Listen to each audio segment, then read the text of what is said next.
we as a society grief shame people in the same way that we body shame them. The person is going through a natural process of mourning and deep grief, and we shame them. And quite frankly, I'm pissed off about it. I think it's despicable. I think we stop healing in its tracks. I think we're hurting people. I think it's toxic, John. I think that this whole grief shaming culture that we live in is toxic. And I think it's part of a bigger mindset where we don't want to, we don't want people to be human. We don't want them to, we see it as a flaw. We see vulnerability and sorrow as weaknesses. Will survive. So take a breath, breathe in the mystery that... Welcome to the Deconstructionist podcast. I am your host, John Williamson, and we are back with episode 3, but really part 2 of our series on grief and grieving. And when I was thinking back months ago in a desire to kind of put this series together, somewhat selfishly for my own benefit, I always feel like, especially through this podcast, that a lot of the guests we have on are because we're generally just curious about a certain thing. And so to be able to explore it via, an interesting conversation on the podcast and hopefully in some way benefiting you, the listener, I keep those things in mind as I try to book guests. And so when I was thinking about it, obviously Megan Devine immediately came to mind, but also our dear friend, Jacqueline Bussie, who's been on the show twice before. There's a chapter in her book, Love Without Limits, that always kind of, I came back to because I think she and Megan Devine speak a lot of the same language in terms of their approach to grief and grieving. And Jacqueline's book obviously was written a while before, so it almost seems like they are just, without realizing it, kind of on the same wavelength, which is pretty neat. But I felt like this was a good marriage in terms of podcast episodes to have back to back. And so I invited Jacqueline to come back on, and what's interesting, and we talk about this on the episode, is she wrote this chapter years before she would firsthand encounter grief in her own life. We talk about the fact she lost her husband, Matt, on a anniversary trip, literally on a tour. And he collapsed and passed away right before her. And obviously we were, she was devastated. We were devastated for her. And so we talk about, did, her words still ring true to her, after experiencing it in a more very, tangible, personal way. So we talk all about that on the episode. And again, this will be part 1 of 2 parts. So hopefully you enjoyed this. But for those of you who have not had the pleasure of listening to the first 2 episodes, definitely encourage you to go back and listen to the first 2 times we had her on. She is the award-winning author of the books Outlaw Christian and Love Without Limits. Won many awards for both books, and has an amazing story behind the second book, Love Without Limits. So go back. We talk way more in depth about that. But Jacqueline is a theologian, a speaker, author. If you get a chance to see her live, it's amazing. She is absolutely electric, and one of my favorite personalities to always have on, and just a loving, caring individual. There's not too many people out there quite like her. So hopefully you guys enjoy this, and hopefully, again, this series in general, I'm hoping is reaching you out there and is serving a good purpose and is helpful in some way. And so that is my hope for you. So enjoy this. As always, if you want to stay connected on everything that we're up to, revamp the Patreon. You can find the Patreon link through our website, www.thedeconstructionist.com, if you want to support us there. I am being a very good boy, and I am and trying very, very hard to make sure I'm regularly posting some exclusive content on there for you. And so revamp some of the what do they call them, packages, with different types of merch that you can get that ships directly to you. And for the first time ever, thank you, Patreon, is available to be shipped anywhere in the world. So if you're a listener overseas somewhere across the world, you too can have a tote bag or something with our big old logo on it. So that's new. And just in general, I'm trying to find more exclusive content to put on there. And so you'll get advanced access to blog posts. I'm writing a lot more lately. And so hopefully you guys have seen the blog post there, but also eventually it will end up on our blog on the website, as well as treasure trove of photos that I've found. I was going through my photo albums and found a ton of stuff that we, took, a lot of pictures we took behind the scenes from doing the podcast for over 7 years now. So posting those periodically, as well as on our new TikTok account. So follow us there. What else? Oh, and then of course, if you still love the whole hour-long episode, I'm releasing those early in their full, unedited, uncut entirety for any Patreon subscribers who subscribe at the $10 increment or more. Those will be available about a week prior to the first episode dropping of that particular guest on Patreon. So if you like the full thing and you want to hear it all in one bang, there you go. It'll be up there. So. But otherwise, thank you guys so much for listening. Really appreciate all the support. It ain't easy for independent podcasters out there, especially in a universe now that is just inundated and saturated with all sorts of podcasts. Appreciate you guys hanging in and listening and supporting the podcast in any way you can. Word of mouth is the biggest way that our podcast has gained new listeners over the years. We're not famous.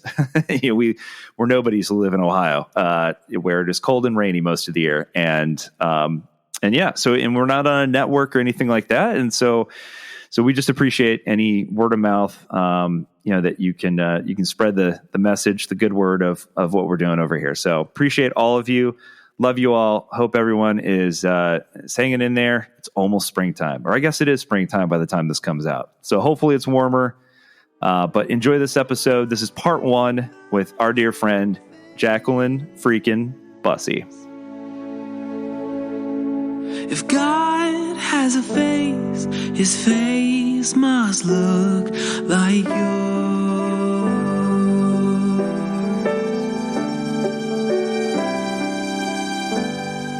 All right. Welcome back to the podcast. I think you now are tied for the title of most frequent guest on the podcast. Welcome back, Jacqueline Bussie. So lucky, John. Thank you. It's like you and Pete Rollins and Dr. Alexander Shaya, and I'm sure there's another out there, but yeah. Well, I'm in good company then. Yay. Yes. Yes. Very loving, wonderful humans. So there's a slightly selfish reason, I think, that I'm having you back on today, and people will have heard kind of my introduction into this series by this point, and so obviously you and I share a kind of a sad and devastating thing in common. We lost some folks who were near and dear to us that we love dearly, and have had to figure out what life looks like now. After having gone through that. And I echo my dad's sentiments in that I think the chapter in your book, Love Without Limits, on grief is one of the best things I've ever read. And I think it's extremely helpful, and it elicits a dialogue that needs to happen within our communities. Thank you. Thanks for saying that. Absolutely.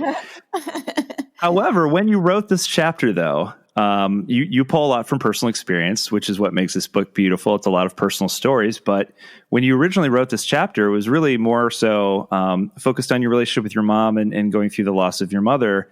But since then, obviously, you've gone through arguably an even closer loss. So how has this changed kind of the way in which you view your writing here? Yeah. Oh, I really appreciate your starting there, John, because I've been thinking a lot about this lately. So let me just back up and share that. So Love Without Limits just had to come out in the second edition this summer.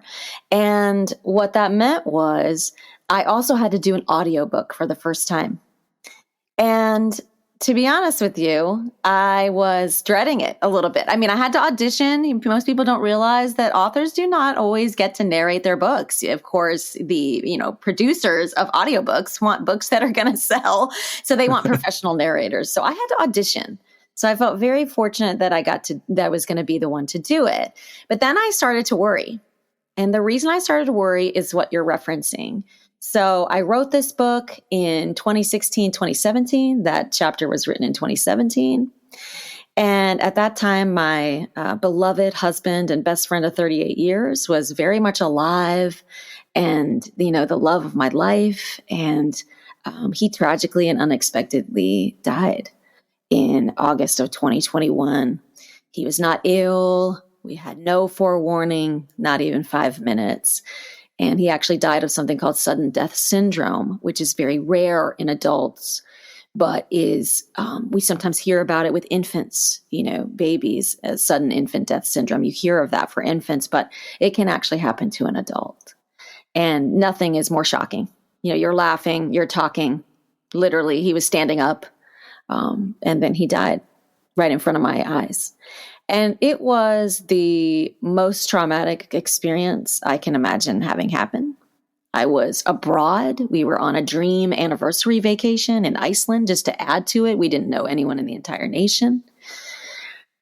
Anyway, so that, fast forward to maybe about 6 months later, it's time for me to record the audiobook, John. And I was like, oh no.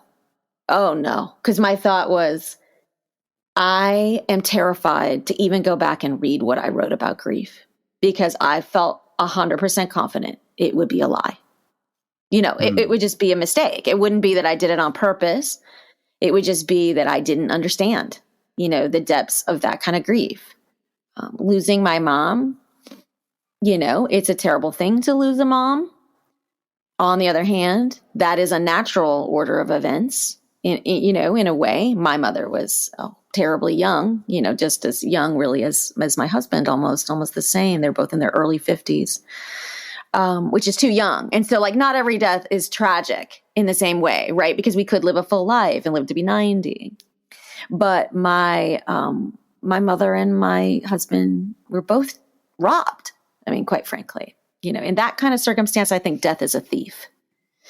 And I thought, oh no, I've got to read this book aloud? What if I don't believe what I said? And that was my suspicion. And I was really scared, not about other parts of the book, but that particular chapter. So I was working with the producer in the studio in Minneapolis, the recording studio. And it came time, for that chapter. And I thought, oh no. And what's interesting was I thought, I'm not going to read it in advance. I can't, because what if then I'm obligated to do this? I'm contracted. So I began the reading, and I continued with the reading.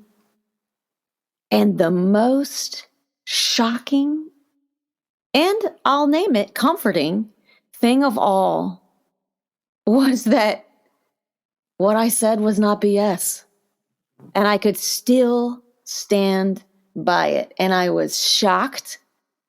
And, there are parts of it that, that you're like, I want to nuance that. That needs nuance. That needs expansion. That needs some edits. But the overall message, I thought, oh my God, I still believe it. I wasn't a fraud. But the most amazing part about that was the thought, John, that that proved to me something that I have long believed, which is that writing is a mystical act. Because I had no way I was not a survivor of trauma at that time. I had no way of knowing those things. It proved to me that the wisdom that I spoke was a real wisdom, but that it didn't come from me. It came from a place that is beyond me.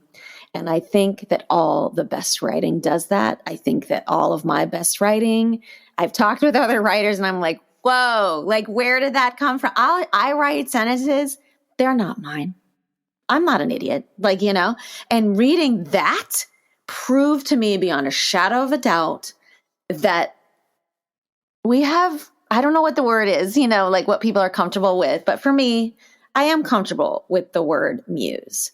I'm comfortable with the way that someone like Elizabeth Gilbert, has helped us understand the etymology of the word genius, because the word genius used to be not about you. She's got a whole TED talk, and the word genius is like a genie. Like a genie is someone who comes to you. Like it's not about you. It's not your ego, right? So it used to be if you said that someone had a genius, that a bit of genius, a bit of ancient wisdom from the ancestors came to them and gave them something that needed to be said.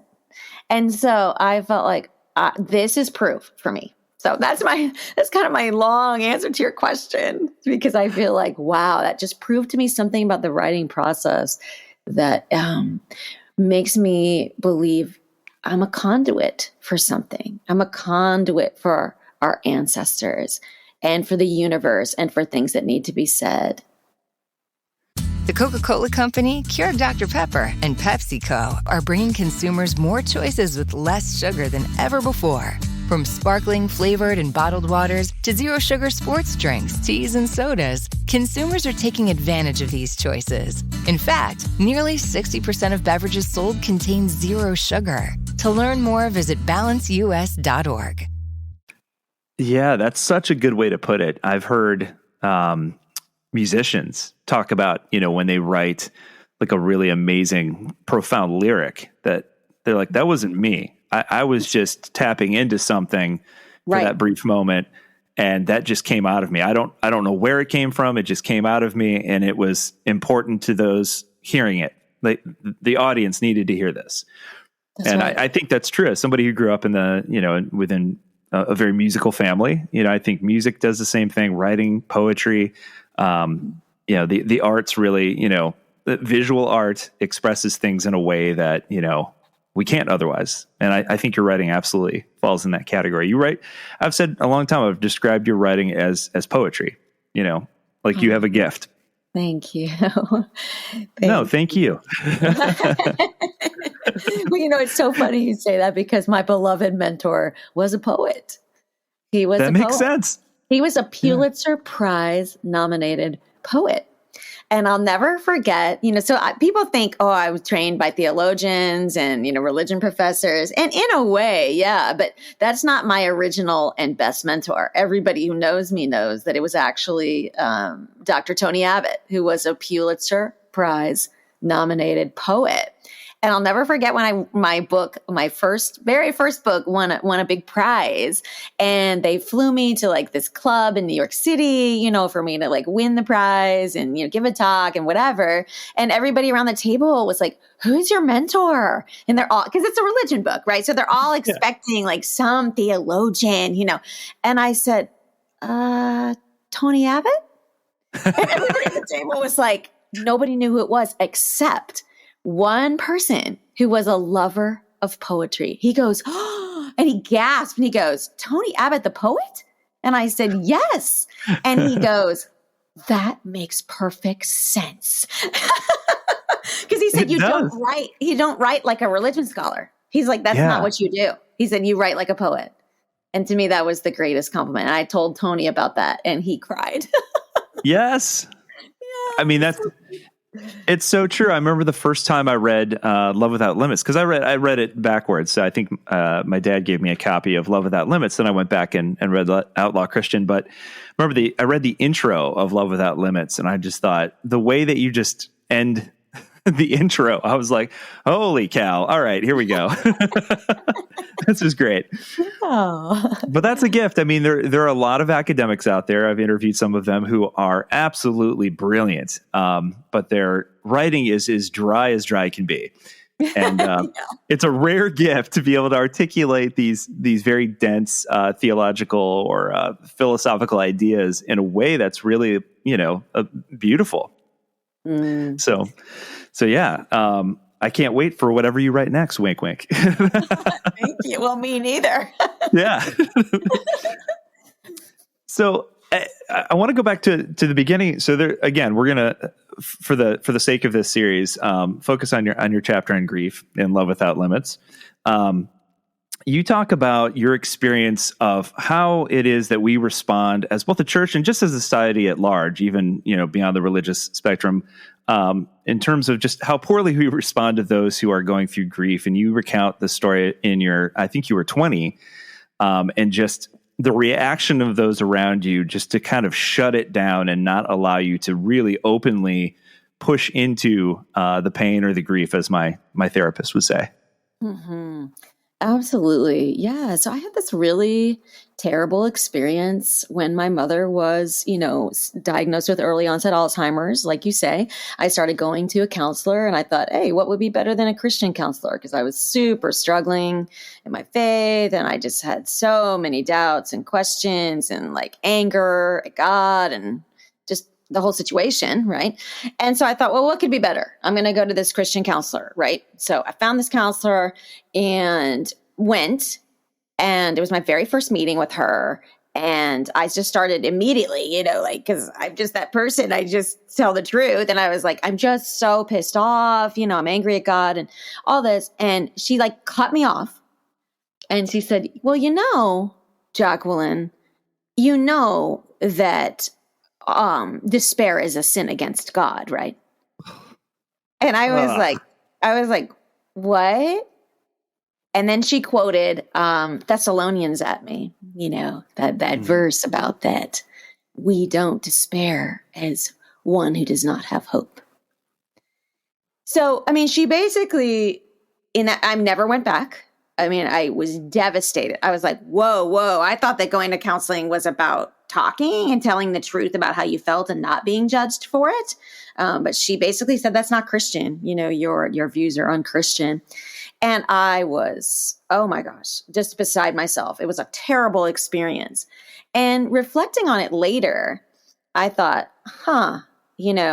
what did she do to me in that moment? And I've talked to other people about how their grief was treated by others and, how many times people tell you just need to move on and you need to stop being self-pitying and, all of the things that we say. And then, of course, this scripture that gets quoted out of context and, saying, well, making it seem as if lament and grief are faithlessness, right? As if they are sinful and bad and unnatural and, a loss of hope. And I was like, wow, okay. So I was completely upset by this. And I started thinking about the ways that we body shame people and, which is just making people feel self-hatred for the body that they've naturally been given. And grief and lament have been given to us naturally, okay? And that's important, I think, to remember. These are healthy healing processes that we should be going through. And it occurred to me that what that counselor had done and what so many people I know have experienced is what I call grief shaming. We as a society grief shame people in the same way that we body shame them. The person is going through a natural process of mourning and deep grief, and we shame them. And quite frankly, I'm pissed off about it. I think it's despicable. I think we stop healing in its tracks. I think we're hurting people. I think it's toxic, John. I think that this whole grief shaming culture that we live in is toxic. And I think it's part of a bigger mindset where we don't want to, we don't want people to be human. We don't want them to, we see it as a flaw. We see vulnerability and sorrow as weaknesses. We always have, as a society, and that is completely twisted and wrong. That's my opinion. So. Yeah. And I think the other part of it too is that, I think I talked a little bit with Megan Devine about this and how, especially in Western culture, we have this kind of thing where, you greet somebody on the street and you say, hey, how are you doing? And there's only one acceptable answer there. It's oh, I'm doing great. Even if your life is falling apart. It's right. We don't want to know how you're truly doing because it makes us uncomfortable. If you're doing it, if your life is going anywhere but up, it makes us very uncomfortable. We don't really want to sit with you in that uncomfortable space of, things are not going well, Right. And I think you even reference this in the book too, where you talk about, you make the joke, and I think this is great, by the way. There's no real, like, there's worship music, and we're talking about how things are great, but there's no lament music, you know? Yeah. Like, because that's really the balance of an actual, like, real life, you know, is like, yeah, there are happy moments, but there are also tragic moments too, but we only focus on one for some reason. Exactly. And think of how frustrating that is for people who are living their real lives, you know, within congregations. I mean, yeah, I'm making it as sort of a joke, but how many congregations have a praise band? Count it in your head. There's so many, right? And how many have a lament band? It's literally none. Right?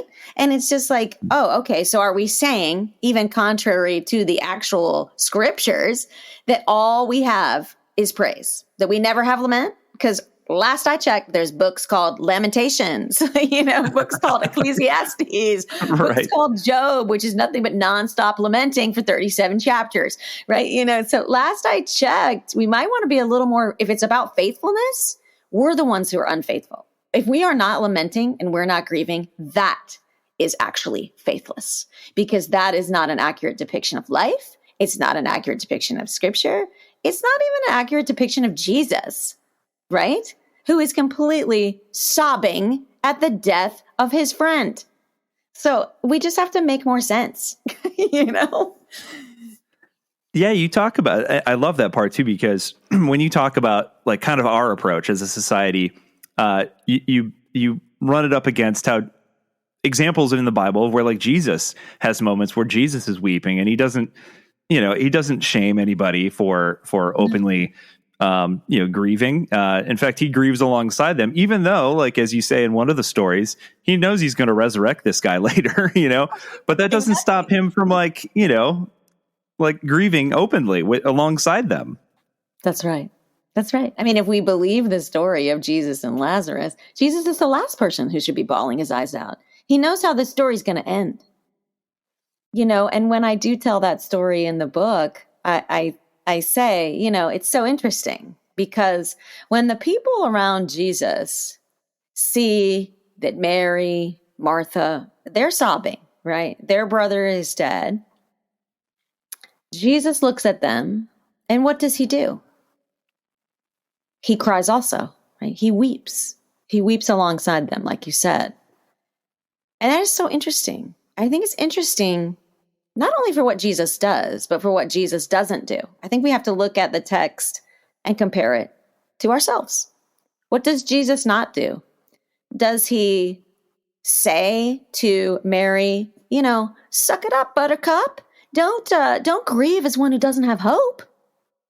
Isn't that interesting? If he had said that, he'd just be quoting scripture like that Christian counselor did to me, right? Does he do that? Does he say, you know, like, hey, you know, this is all going to be fine. It's okay. There's a resurrection, you know? Okay. No, he doesn't say anything like that. In fact, like, if you look at the New Testament Greek there, and you look at the word that's being used, it's one of the deepest words that can be used in the scriptural Greek to say that Jesus is, like, twisted up in his guts. Like, that's literally, like, what that word means. It means, like, down to your bowels, like, you are upset. That is an extremely strong word, you know.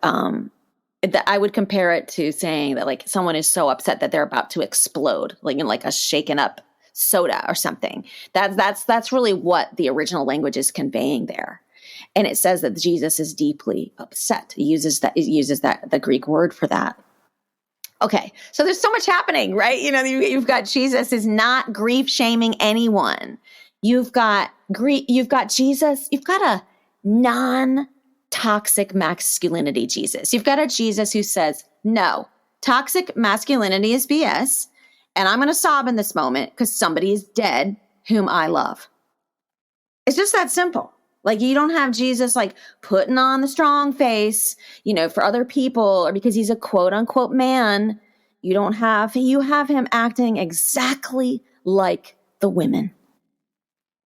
So, I mean, there's just so much going on that we don't even think about in that passage that is so liberating. It liberates anyone who identifies as male from any version of toxic masculinity. It just blurs everything. And it says like, no, what is the proper response? What is a healthy, faithful response when someone has died, no matter what we think is going to happen next? The answer is lament. The answer is our tears, which is a placeholder for where words can't even capture how deep our sorrow is. So I just find that to be such an important scripture, and I always like to revisit it to see what does it actually really say to us, because I think we're not paying close enough attention because we tend to buy into the grief shame. Yeah, and you just made me think of a great T-shirt idea. Yeah, what is it? Jesus wept, and so can you. Someone needs to make right. that. That's right. Absolutely. And yet, how many times do you hear people say to their little boy or their son, hey, man up, don't cry. I've heard that. I've heard that all the time. I've heard it said to little girls and, whatever. It's said to everyone, but it's toxic. Ugh. Yeah, it's so unhelpful. And it just, it says, like our friend Pete Rollins, the philosopher, once said, when you repress and push things down like that, it comes out as symptoms in other ways, and That's so right. it's not going to go away. And Megan Devine echoes that in her book too. It's like, unacknowledged grief doesn't just go away. It's going to resurface in some other form or fashion. It is. And in my book, I call it unmetabolized grief. I think she and I are saying the same thing. And this gives me a chance to say, I think Megan Devine is a rock star. Okay. And since my husband died, and I know you've interviewed her as well, so it's really fitting, I think, that I share this with the audience, that since my husband died, there's very little on grief that I can read because I kind of think that most of it's bullshit. Yeah. If I may say that. You may. Yeah, thank you. And so I was even worried about that about my own words. So, hey, fair enough. But actually, John, it was your dad of all things. So I was speaking at his church in Indiana. And at the end, Matt had recently died and they thought I was going to cancel on the speaking engagement. I said, no, I'd like to be there. I'd like to be able to talk about this with people. I'd like to be able to process it because it's how I heal. I don't repress. And so at the end of my speaking engagement, your dad gave me his copy of It's Okay That You're Not Okay, which he said he had used as a chaplain. Now, I'm not going to lie. It sat on my shelf for a long time because a lot of people have given me books since my dearly beloved Matt died. And most of it's crap. Like I open the first page and I just want to tear my eyes out because it's not at all speaking to where I am. And I know they're well-intentioned, right? So there's no judgment there. It's just, I'm not going to read that book because it's toxic for me. But I started reading It's Okay, You're Not Okay. And Megan Devine starts that book with just an epigraph that she had me. She had me by the hand in a way that no other author did. Because the epigraph says something along the lines of, this book is dedicated to those whose life is the stuff of other people's nightmares.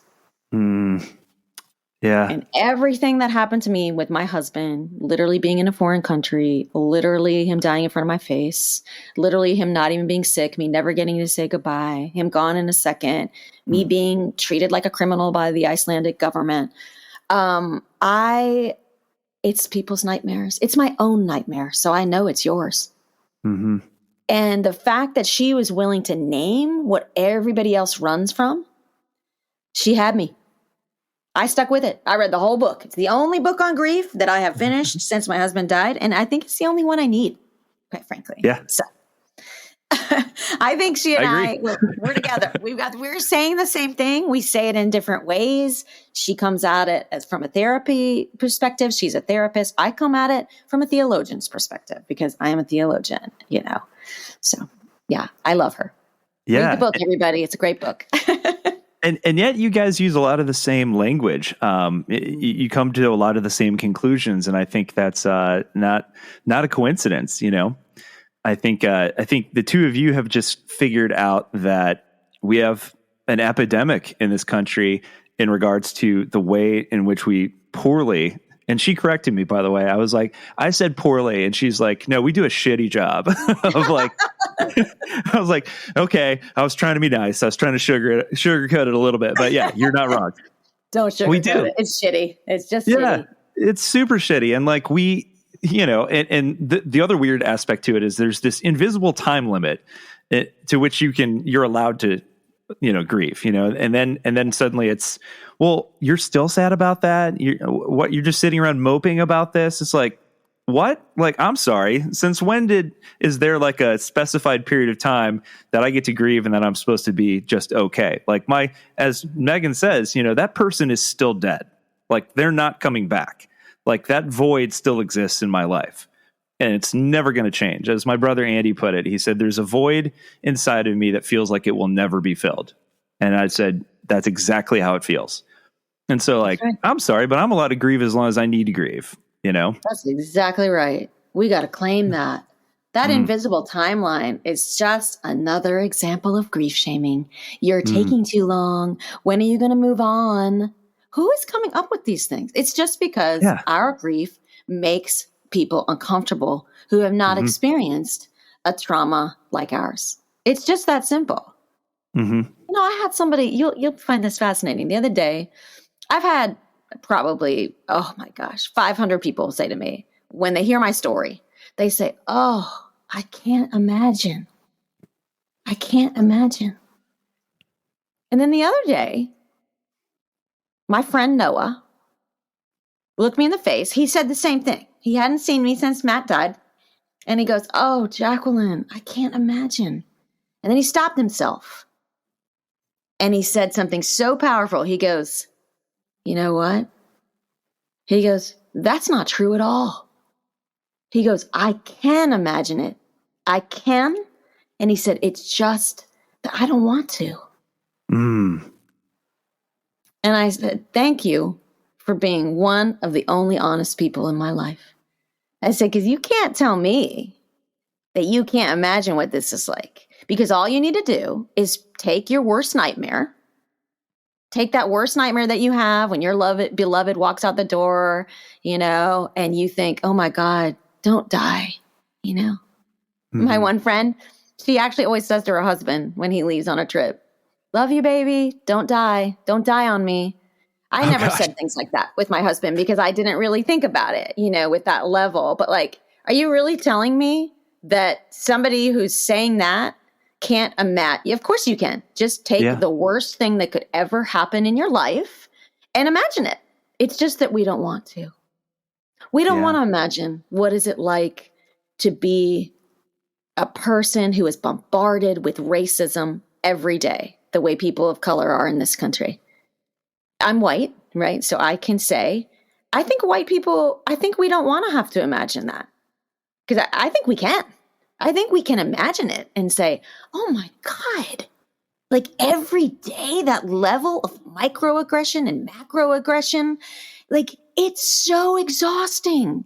So again, I think that's why the imagination exists. Why does the imagination exist? If we can't literally imagine what it would be like. Imagination sparks compassion because it's true. We can't imagine it 100%. Okay. I'm totally willing to grant that. I'm totally there's things I can't imagine. However, I do need to make an effort. I think I need to make an effort. And I need to also admit, where are the limits where I don't want to imagine because it makes me too scared and it makes me uncomfortable? It's important questions.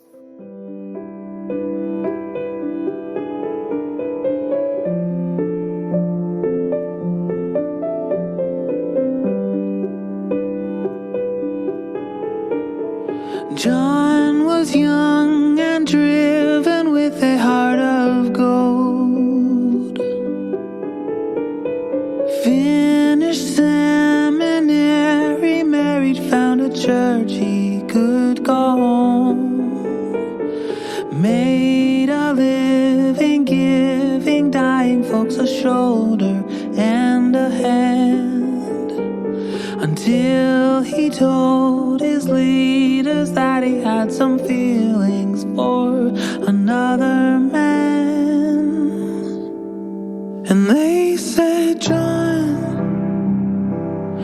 you must go and take your broken heart and walk it to the door. We know you're hurting and you've been giving, but now you're damaged goods and you gotta give some more.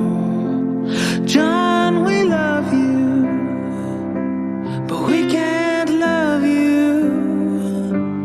You must go.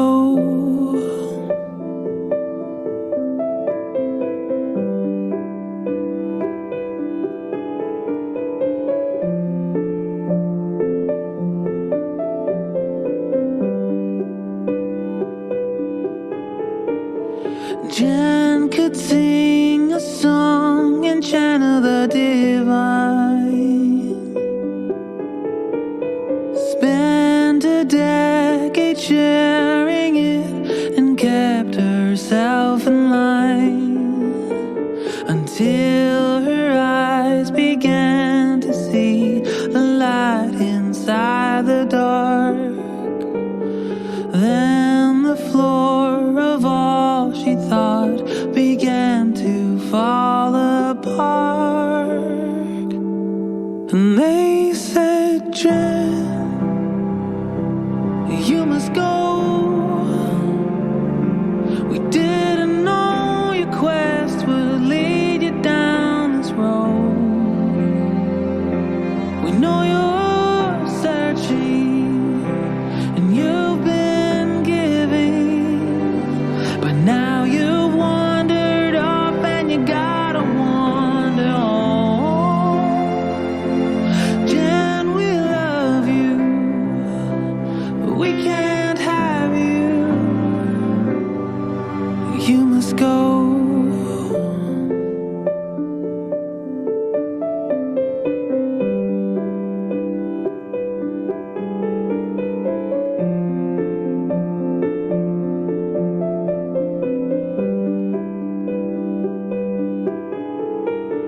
Jane was born with skin darker than her peers.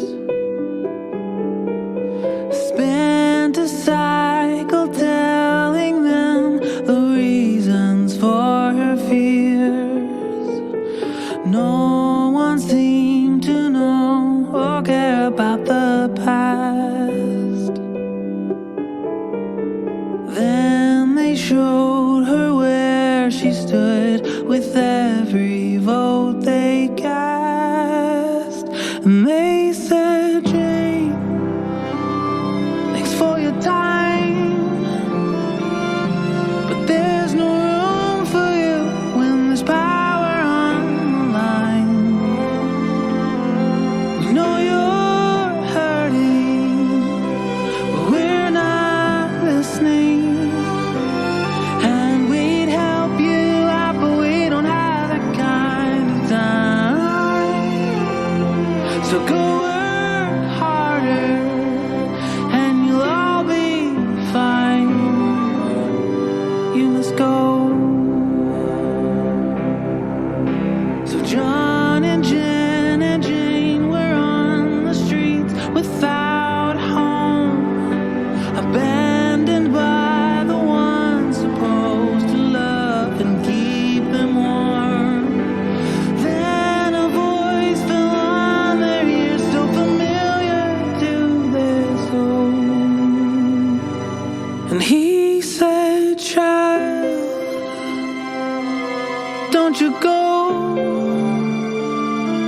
I want your broken heart and your beautiful soul. I felt you hurting, I've seen you giving, and I'll stay right here till you have the power to stand. They may not want you, but I know they need you. So let us go.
So, how does it feel when you play Roll Up to Win with Tim Hortons? Buy a hot or cold beverage using the Tim's app and find out. Roll in the app for a chance to win prizes ranging from free coffee and donuts to a Universal Orlando resort vacation or a sweet car.